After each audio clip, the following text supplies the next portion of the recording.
ಮುಳಬಾಗಿಲು ತಾಲೂಕಿನ 4ನೇ ಜನಸ್ಪಂದನ ಕಾರ್ಯಕ್ರಮವನ್ನು ಮಾನ್ಯ ತಹಸೀಲ್ದಾರ್ ಅವರ ಮತ್ತು ತಾಲೂಕು ಎಲ್ಲ ಆಡಳಿತ ವರ್ಗದವರ ಒಂದು ಸಹಯೋಗದಲ್ಲಿ ದುಕ್ಸಂದ್ರ ಹೋಬಳಿಯ ಉತ್ತನೂರು ಪಂಚಾಯಿತಿಯಲ್ಲಿ ಇವತ್ತು ಏನು ವಿಶೇಷವಾಗಿ ಹಮ್ಮಿಕೊಂಡಿದ್ವಿ.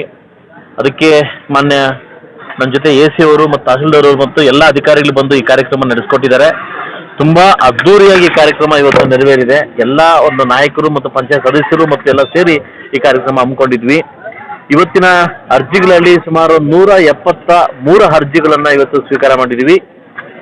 ಅದರಲ್ಲಿ 11 ಅರ್ಜಿಗಳನ್ನು ತತ್ಕಾಲವಾಗಿ ಅಂದರೆ ಇವಾಗಲೇ ಸ್ಪಾಟಲ್ಲಿ ಅಪ್ರೂವಲ್ ಕೊಟ್ಟವರಿಗೆ ವಿಶೇಷ ಅನುದಾನ ಕೊಡೋ ಮುಖಾಂತರವಾಗಿ ಸಾಕಷ್ಟು ಜನಕ್ಕೆ ಇವಾಗಲೇ ಅಪ್ರೂವಲ್ ಕೊಟ್ಟಿದ್ದೀವಿ. ಇನ್ನು ಸುಮಾರು ಮಿಕ್ಕಿರ್ತಕ್ಕಂಥ ಅರ್ಜಿಗಳನ್ನು 1 ವಾರ, 1 ತಿಂಗಳು, 3 ತಿಂಗಳು ಕಾಲಾವಕಾಶನ ಕೊಟ್ಟು ಆಯಾ ವಿಭಾಗದ ತಕ್ಕಂತೆ ಆ ಡಿಪಾರ್ಟ್ಮೆಂಟ್ಗೆ ಟಾರ್ಗೆಟ್ನ ಕೊಟ್ಟು ನಾವು ಕಳಿಸ್ಕೊಟ್ಟಿದ್ದೀವಿ.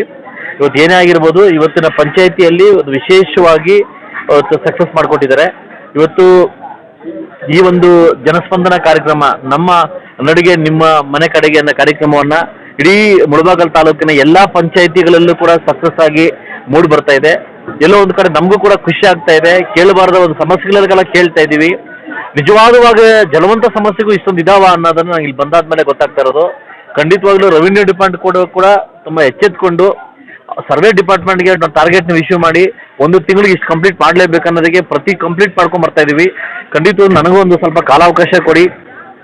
ಎಲ್ಲ ತಾಲೂಕು ಅಧಿಕಾರಿಗಳು ಒಟ್ಟುಗೂಡಿ ನಿಮ್ಮ ಸಮಸ್ಯೆಗಳನ್ನು ಬಗೆಹರಿಸ್ತಕ್ಕಂಥ ಕಾರ್ಯಕ್ರಮವನ್ನು ಹಮ್ಮಿಕೊಂಡಿದ್ದೀವಲ್ಲ, ತುಂಬ ಖುಷಿ ಆಗ್ತದೆ.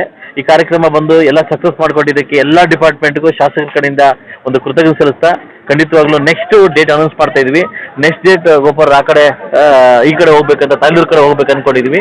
ನಾನು ಮತ್ತು ತಹಸೀಲ್ದಾರ್ ಕೂತ್ಕೊಂಡು ನೆಕ್ಸ್ಟ್ ಡೇಟ್ ಅನೌನ್ಸ್ ಮಾಡ್ತೀವಿ ಅಂತ ಹೇಳ್ತಾ, ಸೊ ಅದೇ ರೀತಿ ಒಂದು ವಿಶೇಷವಾಗಿ ಮಾಧ್ಯಮ ಮಿತ್ರರಲ್ಲಿ ಮನವಿ ಮಾಡ್ಕೊತೀನಿ. ನಾಳೆ ನಮ್ಮ ಕನ್ನಡ ಏನು ರಥ ಬರ್ತಾ ಇದೆ, ನಾನು ಮುಡುನೂರಿಗೆ 2 ಗಂಟೆಗೆ ರಥ ಬರ್ತಾ ಇದೆ.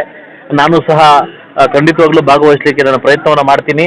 ಎಲ್ಲ ಕನ್ನಡ ಪರ ಸಂಘಟನೆಗಳು ಬಂದು ಈ ರಥವನ್ನು ಆಹ್ವಾನ ಮಾಡಿ ಒಂದು ತಮಟೆ ಹೊಡೆ ಮುಖಾಂತರವಾಗಿ ಆಹ್ವಾನ ಮಾಡಿ ನಮ್ಮ ಮುಳಬಾಗಿಲಲ್ಲಿ ಕನ್ನಡ ಹಬ್ಬವನ್ನು ಮಾಡಬೇಕಂತ ನಾಳೆ 2 ಗಂಟೆಗೆ ಒಬ್ಬ ಶಾಸಕರ ಕಡೆಯಿಂದ ಎಲ್ಲ ಸಂಘಟನೆಗಳು ಕೂಡ ಬರ್ಮಾಡ್ಕೊಳ್ಳೋಕೆ ಒಂದು ಅವಕಾಶ ಕೇಳ್ತಾ ಇದ್ದೀನಿ.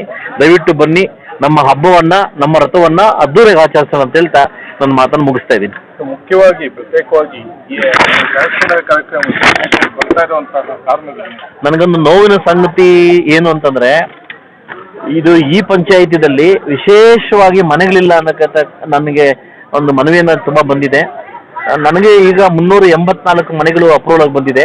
ಅದು ಯಾವ ಡಿಪಾರ್ಟ್ಮೆಂಟಿಂದ ಏನಾಗಬೇಕು ಅನ್ನೋದನ್ನು ನಾನು ಮಾಡ್ತೀನಿ. ವಿಶೇಷವಾಗಿ ಈ ಪಂಚಾಯತಿಯಲ್ಲಿ ಬಂದಿರತಕ್ಕಂಥ ಎಲ್ಲ ಅರ್ಜಿಗಳನ್ನು ಕೂಡ ತಗೊಳ್ಳೋಕ್ಕೆ ಒಂದು ಪ್ರಯತ್ನವನ್ನು ಮಾಡ್ತೀನಿ. ವಿಶೇಷವಾಗಿ ಈ ಪಂಚಾಯತಿ ಸ್ವಲ್ಪ ಹೆಚ್ಚಿನ ಮನೆ ಕೊಡಲಿಕ್ಕೆ ನಾನು ಪ್ರಯತ್ನವನ್ನು ಮಾಡ್ತೀನಿ. ಇನ್ನೊಂದು ಎರಡನೇದು ಬಂದ್ಬಿಟ್ಟು ಪೌದಿ ಖಾತೆ ಮತ್ತು ಏನು ಒತ್ತುವರಿ ಜಮೀನುಗಳು. ಇದೇನಾಗಿದೆ, ಈ ಉತ್ನೂರು ಪಂಚಾಯತಿ ತುಂಬ ಹೈವೇಗೆ ತುಂಬ ಹತ್ರ ಇರೋದ್ರಿಂದ ಈ ಬೆಂಗಳೂರಿಂದ ಬಂದು ಕೆಲವು ಇವರು ಏನಂತಾರೆ ಅದನ್ನು ಇನ್ವೆಸ್ಟರ್ಸ್ ಬಂದು ಇಲ್ಲಿ ಬಂದು 12 ಎಕರೆ ತಗೊಳ್ಳೋದು, 20 ಎಕರೆ ಒತ್ತುವರಿ ಮಾಡ್ಕೊಳ್ಳೋದು, 2 ಎಕರೆ ತಗೊಳ್ಳೋದು, 4 ಎಕರೆ ಮಾಡ್ಕೊಳ್ಳೋದು. ಇಂಥವ್ರಿಗೆಲ್ಲ ಈ ಕೂಡಲೇ ತೆರವುಗೊಳಿಸಲಿಕ್ಕೆ ಆರ್ಡರ್ನ ಇಶ್ಯೂ ಮಾಡಿದ್ದೀನಿ. ಸೊ ನಾನೇ ಕೂಡ ಬನಹಳ್ಳಿ ಅನ್ನೋ ಪ್ಲೇಸ್ಗೆ 15 ಎಕರೆ ತಗೊಂಡು 30 ಎಕರೆ ಏನು ಹಾಕ್ಕೊಂಡಿದ್ದಾರಲ್ಲ, ಏನು ಊರವ್ರು ಕೇಳಕ್ಕೆ ಹೋಗಿದ್ರೆ ದೌರ್ಜನ್ಯಕ್ಕೆ ಹೋಗ್ತಾರೆ. ಅಂಥ ಆಟಗಳೆಲ್ಲ ಈ ಶಾಸಕನ ಮುಂದೆ ಆಡಳಿತ ಮುಂದೆ ನಡೆಯೋಕ್ಕಾಗಲ್ಲ ಅಂತ ಹೇಳೋಕ್ಕೆ ಎಚ್ಚರಿಕೆ ಮಾಡ್ತಾ ಇದ್ದೀನಿ. ದಯವಿಟ್ಟು ಇದೇ ಜಾಸ್ತಿ ಒತ್ತುವರಿ ಮಾಡಿಕೊಡಿ ತೆರವುಗೊಳಿಸ್ಕೊಡಿ ಅಂತ ಇದು ಮಾಡ್ತಾ ಇದ್ದಾರೆ. ಎಲ್ಲ ಒಂದು ಜಮೀನುಗಳನ್ನು ಏನು ತೆರವುಗೊಳಿಸಲಿಕ್ಕೆ ಈಗಾಗಲೇ ವಿಶೇಷ ತಂಡ ರಚನೆ ಮಾಡಿ ತಹಸೀಲ್ದಾರ್ ಮುಖಾಂತರವಾಗಿ ತಂಡ ನಾನು ಕಳಿಸ್ತಾ ಇದ್ದೀನಿ. ಕಳೆದ ಒಂದು ಅವಧಿಯಲ್ಲಿ ಈ ಸಾಗುವಳಿಗಳು ವಿತರಣೆ ಅದು ಸಾಗುವಳಿ ಎತ್ಕೊಂಡು ಫಲಾನುಭವಿಗಳು ನಿಮ್ಮ ಹತ್ರ ಅಧಿಕಾರಿಗಳ ಹೋಗಸ್ ಅಂತ. Yes, exactly sir. ಅದೇನಾಗಿದೆ ಸರ್, ಕಳೆದ ವಿಧಾನಸಭೆಯಲ್ಲಿ ಕೂಡ ಪ್ರಶ್ನೆ ಹಾಕ್ಕೊಂಡಿದ್ದೀನಿ ಸರ್. ನನಗೆ ಟೈಮ್ ಅವಕಾಶ ಕೇಳಿದ್ದಾರೆ. ಮೊನ್ನೆ ತಹಸೀಲ್ದಾರ್ ಅವರಿಗೆ, ಮೊನ್ನೆ ಜಿಲ್ಲಾಧಿಕಾರಿಗಳಿಗೆ, ಸಂಬಂಧಪಟ್ಟ ಮಿನಿಸ್ಟರ್ ಕೂಡ ಈ ಒಂದು ಪ್ರಶ್ನೆನ ಕೇಳಿದ್ದೀನಿ. ಲಾಸ್ಟ್ ಕಾಲಾವಧಿಯಲ್ಲಿ ಯಾರಿಗೆ ನೀವು ಸಾಗುವಳಿ ದರಖಾಸ್ತು ಕಮಿಟಿಯಲ್ಲಿ ಮಾಡಿದಿರಿ ಆ ಲೀಸ್ಟ್ ಕೊಡಿ ಅಂತ ಕೇಳಿದ್ದೀರಿ. 146 ಜನ ಲೀಸ್ಟ್ ಕೊಟ್ಟಿದ್ದಾರೆ. ಅದರಲ್ಲಿ ಯಾರು ಕ್ರಮೇಣವಾಗಿ ಬರ್ತಾರೆ, ಯಾರು ಬರಲ್ಲ, ನಿರ್ದಾಕ್ಷಿಣ್ಯವಾಗಿ ಈ ಒಂದು ಪಟ್ಟಿಗೆ ಯಾರು ಬರಲ್ಲ ಆ ತೆಗಿಲಿತ ಕಾರ್ಯಕ್ರಮನ ನಾನು ತೆಗೋ ಕಾರ್ಯಕ್ರಮ ಮಾಡ್ತೀನಿ. ದರಖಾಸ್ತು ಕಮಿಟಿ ಅಧ್ಯಕ್ಷ ನಾನೇ ಆಗಿರೋದ್ರಿಂದ ಈಗ ಕಮಿಟಿ ಆಗಿದ ತಕ್ಷಣ ಅದನ್ನು ಏನು ಮಾಡಬೇಕು ಅದು ಕೆಲಸ ಮಾಡಲಿಕ್ಕೆ ನಾನು ಸಿದ್ಧವಾಗಿದ್ದೀನಿ. ಲಾಸ್ಟ್ ಆಗಿರೋದೆಲ್ಲ ಇಷ್ಟೇ 110%, 100ರಲ್ಲಿ 70% ಬೋಗಸ್ ಆಗಿದೆ. ದುಡ್ಡು ಕೊಟ್ಟಿದ್ದಾರೆ ಅಂತಲ್ಲ ಪಾಪ. ನನಗೂ ಮನವಿ ಬಂದು ಈಗ ತಾನೇ ಯಾರೋ ಒಬ್ರು ಮನವಿ ಮಾಡಿಕೊಟ್ರು. ಮಾನ್ಯ ಯಾರೋ ಪಾಪ ಮಾನ್ಯ ಇವ್ರಿಗೆ ಮೈಸೂರು ಮಹಾರಾಜರ ಕಡೆಯಿಂದ ಒಂದು ಬಹುಮಾನ ಕೊಡಿಸ್ಬೇಕು. ರಾಜಶೇಖರ್ ತಹಸೀಲ್ದಾರ್ ಅಂದ್ಬಿಟ್ಟು ದುಡ್ಡು ತಗೊಂಡು ಬರ್ಕೊಂಡು ಹೊರಟೋಗಿದ್ದಾರೆ, ಆಯ್ತಲ್ವಾ. ಸೊ ಅದರಿಂದ ಆ ಕಾಲಾವಧಿಯಲ್ಲಿ ಏನೇನಾಗಿದೆ ಅದನ್ನೆಲ್ಲ ನಾನು ಈಗ ಎನ್ಕ್ವೈರಿ ಮಾಡಿ ಅದನ್ನು ತೆರೆಗೊಳಿಸ್ತಾ ಇದ್ದೀನಿ. ಕಮಿಟಿ ಯಾವಾಗ ಮಾಡಿ? ಈ ಕೂಡಲೇ ಸರ್ಕಾರಕ್ಕೆ ನಾನು ಮನವಿ ಮಾಡಿದ್ದೀನಿ ಸರ್, ಈ ವಾರದಲ್ಲೇ ಮಾಡ್ಕೊಡ್ತೀವಿ ಅಂತ ಹೇಳಿದ್ದಾರೆ ಸರ್. ಖಂಡಿತವಾಗ್ಲೂ ಈ ವಾರದಲ್ಲಿ ಮಾಡಿಕೊಟ್ಟು ಕೆಲಸ ಸ್ಟಾರ್ಟ್ ಮಾಡ್ತೀನಿ. ನಾನು ದರ್ಖಾಸ್ತು ಕಮಿಟಿ ಮಾಡದೇ ಇರೋದ್ರಿಂದ ನನ್ಗೆ ತುಂಬ ತೊಂದರೆ ಆಗ್ತಾ ಇದೆ. ಎಲ್ಲ ತಾಲೂಕುಗಳಲ್ಲಾಗಿದೆ, ವಿಶೇಷವಾಗಿ ಮುಳಬಾಗಲ್ ತಾಲೂಕು ಮತ್ತು ಶ್ರೀನಿವಾಸಪುರ ತಾಲೂಕಲ್ಲಿ ಮಾತ್ರ ಆಗಿಲ್ಲ. ಇನ್ನು ಕಾಂಗ್ರೆಸ್ಸಲ್ಲಿ ಎಲ್ಲೆಲ್ಲಿ ಶಾಸಕರಿದ್ದಾರೋ ಎಲ್ಲ ಕಡೆ ದರ್ಖಾಸ್ತು ಕಮಿಟಿ ಮಾಡಿಬಿಟ್ಟಿದ್ದಾರೆ. ಈ 2 ತಾಲೂಕಲ್ಲಿ ದರ್ಖಾಸ್ತು ಮಾಡಿಲ್ಲ. ಏನಕ್ಕೆ ಅಂದರೆ ಅನುಭವಿಸ್ತೀನಿ ಅಂತ ಆಯ್ತಲ್ಲ. ನನಗೆ ಯಾವುದು ನಾಮಿನಿಗಳ ಅವಶ್ಯಕತೆ ಇಲ್ಲ ಆಯ್ತಲ್ಲ. ಖಂಡಿತವಾಗಿ ನಾವು ಕೂಡ ಸದಾ ಸಿದ್ಧವಾಗಿದ್ದೀವಿ ಅಂತ. ನಾವು ಅರ್ಜಿಗಳು ಹಾಕೊಂಡು ಬರ್ತಕ್ಕಂಥ ಪ್ರಶ್ನೆ ನಮ್ಮ ಪಕ್ಷದವ್ರದ್ದು ಯಾರ್ದು ಇಲ್ಲ. ಖಂಡಿತವಾಗ್ಲೂ ಈ ಕೂಡಲೇ ಮಾನ್ಯ ಸಚಿವರಲ್ಲಿ ಮನವಿ ಮಾಡ್ತೀನಿ, ದರ್ಖಾಸ್ತು ಕಮಿಟಿ ಕೊಡಿ. ಕಳೆದ ಒಂದು ಅವಧಿಯಲ್ಲಿ ಏನೇನು ಅಕ್ರಮ ಆಗಿದೆ ಅದನ್ನೆಲ್ಲ ಆಚೆ ತೆಗಲಿಕ್ಕೆ ಒಂದು ಅವಕಾಶ ಮಾಡಿಕೊಡಿ ಅಂತ ನಾನು ಕೇಳ್ತೀನಿ.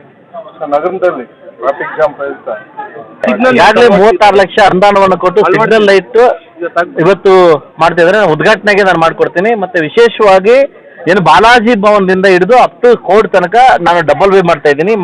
ಸೆಂಟ್ರಲ್ಲಿ ಒಂದು ಇದಾಕಿ ಕಂಬಿ ಹಾಕಿ ಪಾರ್ಕ್ ಮಾಡಿ ಲೈಟಿಂಗ್ಸ್ ವ್ಯವಸ್ಥೆ ಮಾಡಿ ಕೂಡ ಈ ಕೂಡಲೇ ಪೂಜೆ ಸ್ಟಾರ್ಟ್ ಮಾಡ್ತೀನಿ. ನಮ್ಮದು ಮೇನ್ ಇದಾದ್ಮೇಲೆ ನಂದು ಮೇನ್ ಫೋಕಸ್ ಬಂದ್ಬಿಟ್ಟು ಸಿಟಿ. ಈಗಾಗಲೇ ಕೇಬಲ್ ಪೇ ರೋಡ್ನಲ್ಲಿ ಏನು ತೆರವಾಗಿ ಏನು ಒತ್ತುವರಿ ಮಾಡ್ಕೊಂಡಿದೆ ಎಲ್ಲ ತೆರವುಗೊಳಿಸಿದ್ದೀನಿ. ಅದು ಕೂಡ ಡಬಲ್ ರೋಡ್ ಮಾಡ್ತೀನಿ. ಸೊ ಮುಂದಿನ ದಿವಸ ನಗರನ ನಾವು ಚೆನ್ನಾಗಿ ನೋಡ್ಕೊಬೇಕು, ಚೆನ್ನಾಗಿ ಇಟ್ಕೊಳ್ಬೇಕು ಅನ್ನೋ ನನ್ನ ಧ್ಯೇಯ ಆಗಿದೆ. ಅದು ಒತ್ತು ಕೊಡ್ತೀನಿ. ರೈತರಿಗೆ ಬಹುತೇಕ ಪಿ ನಂಬರ್ ಸಮಸ್ಯೆ ಇದೆ ಅಂತ. ಇದು ನಂದು ಕೂಡ ಪಿ ನಂಬರ್ ಇದೆ. ಅದಕ್ಕೆ ಯಾವ ರೀತಿ ನಿಮ್ಮ ಅವಧಿಯಲ್ಲಿ ಯಾವ ರೀತಿ ಕ್ರಮ? ಈಗ ಆಗಾಗಲೇ ಸರ್ಕಾರದಲ್ಲಿ ಕೂಡ ಮೊನ್ನೆ ಶಿವಲಿಂಗೇಗೌಡ ಮಾತಾಡಿದ್ದಾರೆ, ಪಿ ನಂಬರ್ ತೆಗಿಬೇಕು ಅಂತ ಮಾಡಿದ್ರು. ಸರ್ಕಾರ ಟೈಮ್ ಕೇಳಿದೆ. ಸರ್ಕಾರ ಆದೇಶ ಬಂದ ಕೂಡಲೇ ಇದನ್ನ ತೆಗಿಲಿಕ್ಕೆ ಶತಪ್ರಯತ್ನವನ್ನ ಮಾಡ್ತೀವಿ. ಸರ್ಕಾರ ಈ ಮಂಡು ಸರ್ಕಾರ ಏನ್ ಮಾಡ್ತಿದೆ ಅಂತಂದ್ರೆ, ಸೆಂಟ್ರಲ್ ಗೌರ್ಮೆಂಟ್ ಅನುದಾನ ನಮಗೆ ಮೋಸ ಮಾಡಿದೆ ಅಂದ್ಬಿಟ್ಟು ಕೋರ್ಟ್ಗೆ ಹೋದ್ರು, ಅನುದಾನ ಕೊಟ್ರು. ರೈತರು ಬಡ್ಕೊಂತವ್ರು ಪಿ ನಂಬರ್ ತೆಗೀರಿ ಅಂತಾರ.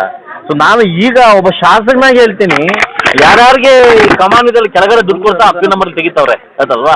ಯಾರ್ಯಾರಿಗೆ ಪಾಪ ಶಕ್ತಿ ಇಲ್ಲ ಅವ್ರಿಗೆಲ್ಲ ಪಿ ನಂಬರ್ ಸರ್ಕಾರ ಬರಲಿ ಅಂತ ಹಂಗೆ ಇಟ್ಕೊಂಡಿದ್ದಾರೆ.